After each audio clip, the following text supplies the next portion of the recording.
Thanks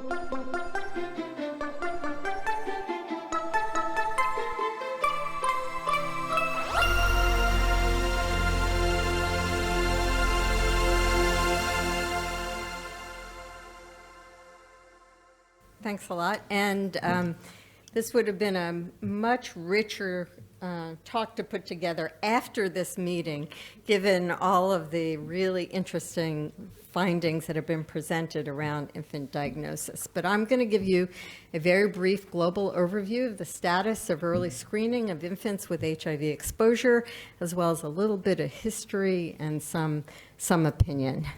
So it was in 1989 that we described the use of polymerase chain reaction for early detection of proviral sequences of HIV in infants born to seropositive mothers. Up until that point, we were using a clinical diagnosis to figure out if children had HIV infection, and this critical discovery really transformed our ability to diagnose infants with infection, because we couldn't distinguish if they had HIV based on maternal transferred antibody. We also knew at that time, and I'm really revisiting history, unfortunately it's still the situation in many places in the world, that there was high mortality in the first year of life among children with perinatal HIV infection. And here in this cohort of 172 children in Florida in the 1980s, you can see the high mortality rate in the first year of life. It wasn't until 20 years later in the SHARE study that we learned that early ART decreased the probability of death with the onset of a CDC stage C or severe B event. And as you can see here in the top panel for mortality and the bottom panel for mortality and AIDS-defining illness, that the introduction of early treatment, which required diagnosing the babies early, resulted in dramatic improvement in outcomes, compared with what at the time was starting treatment when the child developed immunologic or clinical symptoms.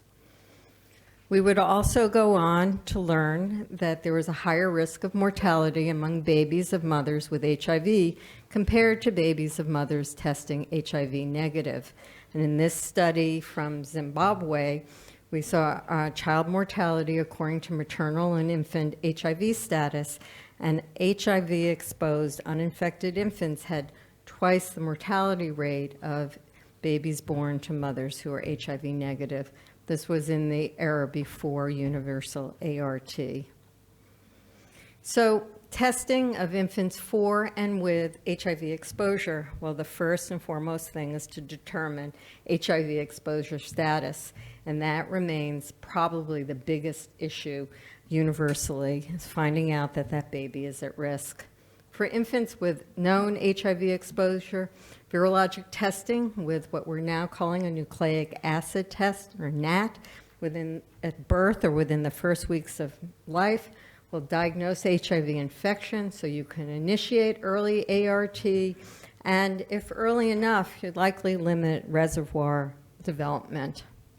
Repeat testing has to be done to diagnose infection acquired during breastfeeding, and then testing virologic or antibody age-dependent at the end of the period of risk or exposure to rule out infection and determine final infection status.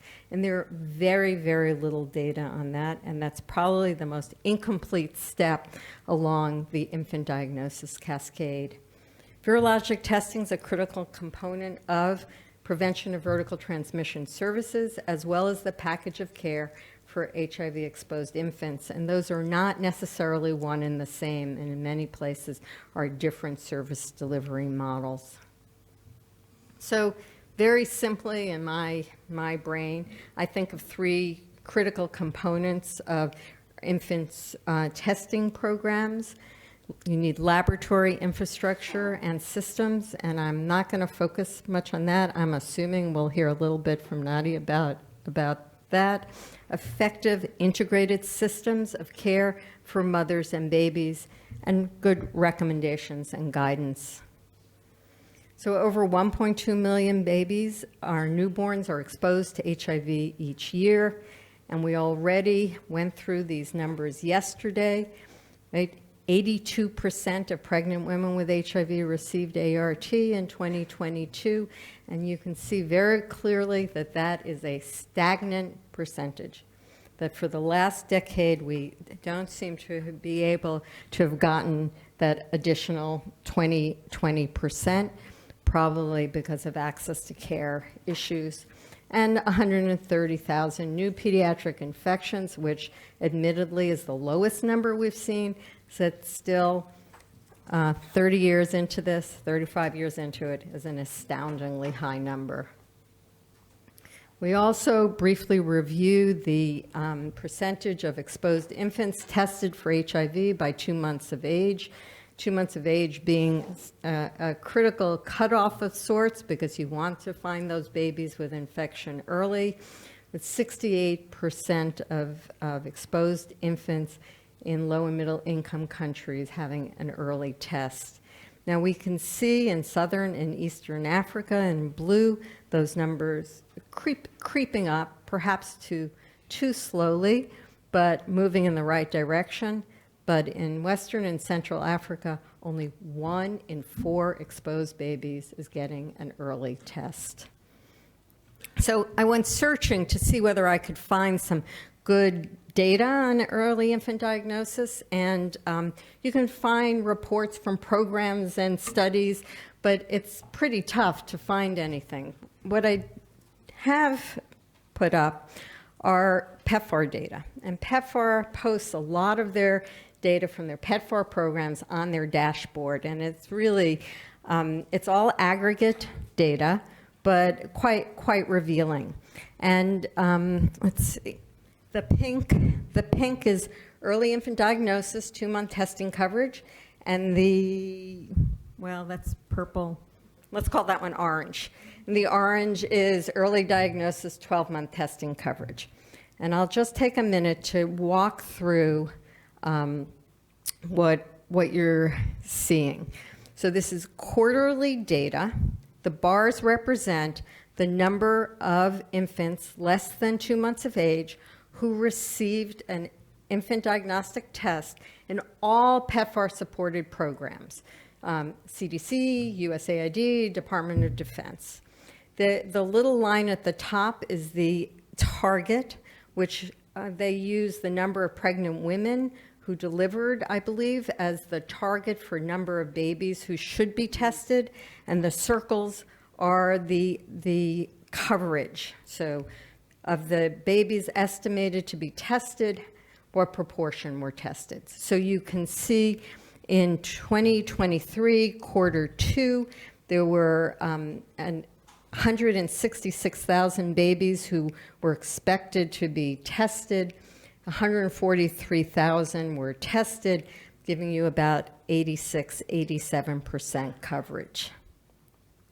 The 12-month data are a little more confusing because they're supposed to be a total of all babies tested by 12 months of age and no duplicates.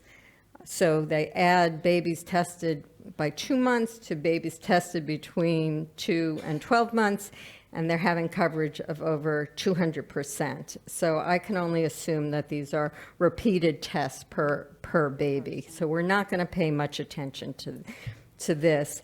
And there are no data on final infection status. So I just want to go through a couple of countries. So let's start with Eswatini, where if you look at the last bar, 2023, in the 2-month, you'll see that the coverage was over 100%. Close to 2,000 babies were tested. Eswatini is a small country, high prevalence, that's achieved 95 for adult populations. Zambia has tested close to 10,000 babies in this last quarter, but the coverage was only close to 80%. Oops. Sorry. Mozambique, which sadly broke my heart to learn is contributing the most new pediatric infections has continued to struggle with the infant diagnosis program. They tested close to 20,000 babies, but that only represents 60% coverage. And you can see some quarters a little better, a little worse, but somewhere between 60 and 70%. Now, if we switch areas, we look at the DRC. In the last 2 quarters, you can see that overall, the number of babies they're testing are low, 300 to 500 babies per quarter, but coverage is somewhere between 50 and 60%. Côte d'Ivoire, a little better still, low numbers, 1,200, 1,600, with coverage around 75%. And then I pulled out Haiti because Haiti is a country where we've seen incredible, impactful HIV research historically, some major findings that have shaped our HIV response and treatment and TB response, but has been in a state of war and chaos over the last several years. And in Haiti, somewhere around fewer than 50% of babies are getting a test by 2 months of age. I looked for Asia, countries in Asia, Asia Pacific on the PEPFAR website. There are no data. Most of the PEPFAR supported programs I'm familiar with in Asia are focused on key populations and actually provide little, if any, support for maternal or infant services. But we talked about the Philippines extensively yesterday, but I thought that these data were worth reviewing. If you look at the bottom line of the table in 2021, they had only known of 141 women living with HIV who were pregnant. And if you walk through the cascade, there were only 63 babies who were tested for HIV at all, not by 2 months, representing huge holes along the HIV infant diagnosis pregnancy cascade. So we looked at the famous stack bar analysis yesterday, looking at the attributed causes for new transmissions. Well, they can equally be applied to the failure or efficacy of infant diagnosis programs. So in Western and Central Africa, 2/3 of new infections were due to moms not receiving ART, likely representing the fact that they didn't know their status. They weren't engaged in care. And therefore, their babies couldn't possibly be tested, even if infrastructure were available. This is a landscape analysis from some USAID programs across 14 countries. These data parallel the PEPFAR data that I just reviewed. What was interesting about this analysis was a qualitative survey where they showed that there were commonly implemented interventions used by many countries for their infant diagnosis programs, including mentor mothers, appointment reminders, cohort registers, and joint provision of mother-infant pair services. I won't talk about the laboratory infrastructure. It's been over 30 years since we discovered PCR. At that time, there really were no laboratories, particularly in Southern Africa. There's been a huge upscaling of laboratory services, but all of the systems around it for infant diagnosis have suffered, might be able to say. Yeah, let me go on. We also have guidelines, and which include NAT testing at birth, depending on the country context, testing at 4 to 6 weeks, 9 months, and then determination of final infection status. And in 2021, WHO was really quite progressive after an overwhelming abundance of evidence to introduce point-of-care nucleic acid testing for infant diagnosis.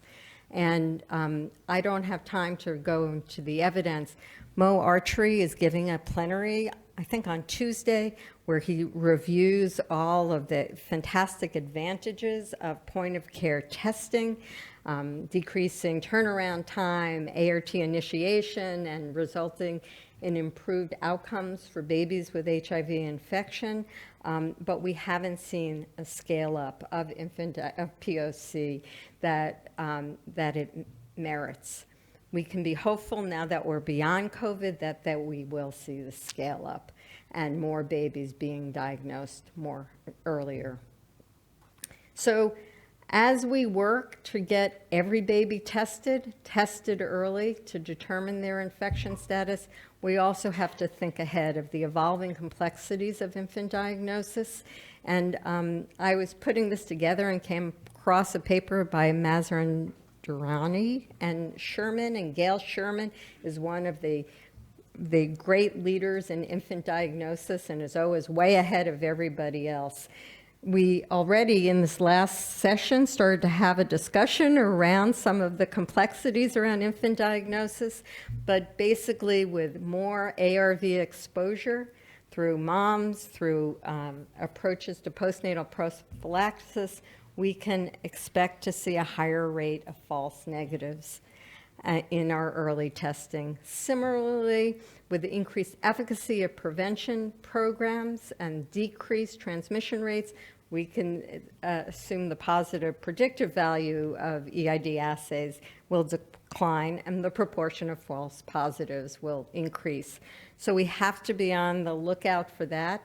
We're all aware of what's going on with IM-CAB and diagnosing infection in adults who have gotten IM-CAB.